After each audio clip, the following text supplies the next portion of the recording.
Hi, this is Anil from Pristine. In this session, we'll talk about ethics and professional standards. This topic carries a weight of 15% in the CFA Level 1 exam and is one of the most important topics of the CFA program. In today's session, we'll talk about one particular standard of the ethics and professional standards list, and we will explain the applications of that standard. Before we actually go to the standard, I would like to stress here that this ethics and professional standards topic will remain same throughout the level 1 exam and level 2 exam and level 3 exam. So if you are able to master this topic at the very beginning, that is in the CFA level 1 exam, you will find it very handy and very easy in future. So my suggestion is spend a lot of time on ethics and professional standards, and I'm sure this will help you in the future.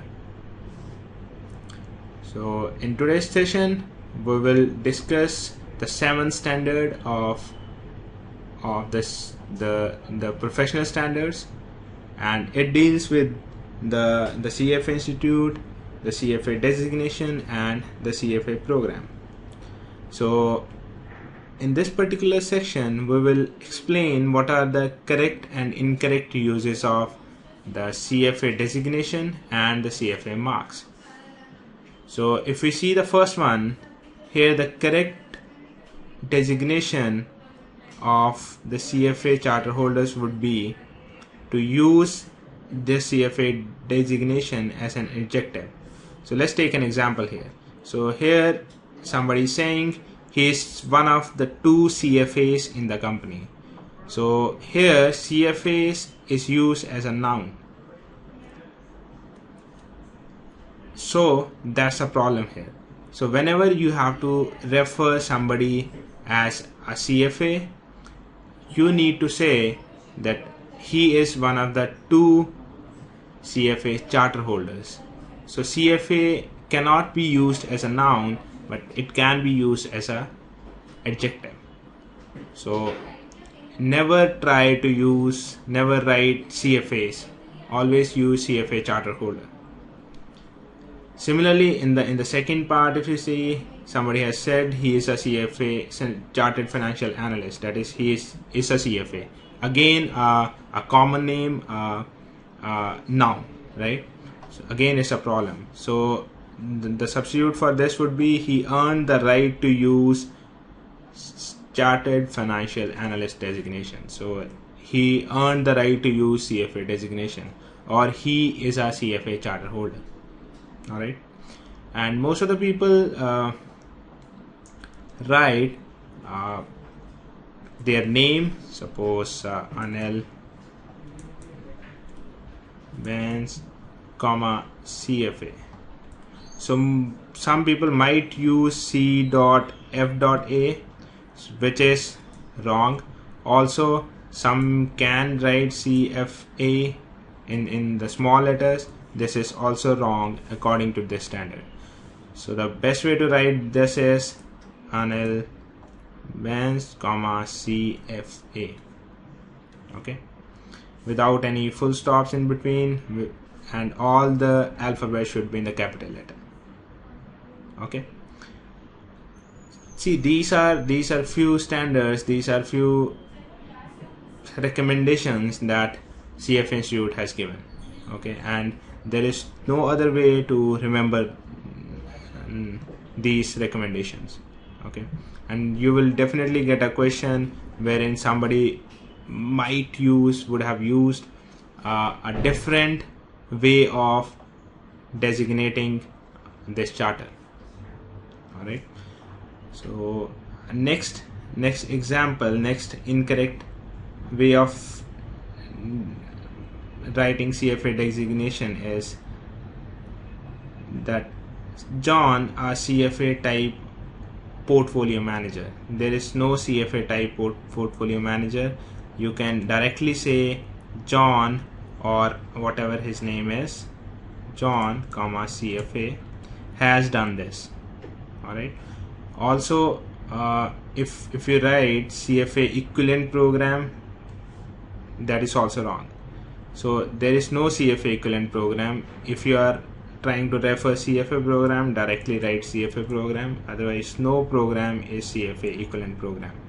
Also, the local houses or the regional communities of CFA charter holders, nobody can refer as say Indian CFA or Swiss CFA. So CFA is one designation, okay, and that should be used as solely CFA. Okay, so this is also wrong. So the takeaway is, do not alter the designation to create new words or phrases. Simply use CFA. Okay.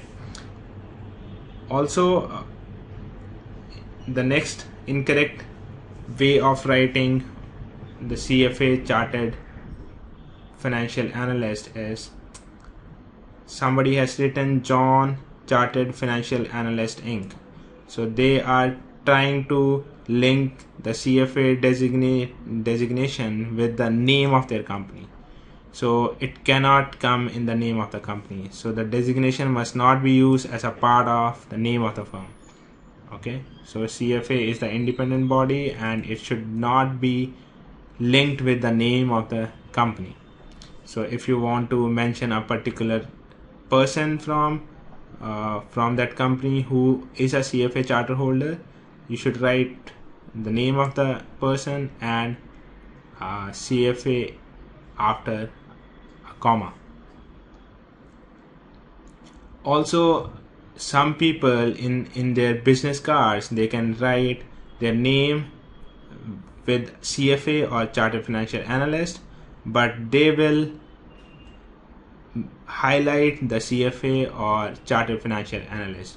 So CFA designation should not be given more prominence. That's the idea by the CFA Institute. So that should be in line with the name of the candidate or name of the member. So this is the wrong way of writing it.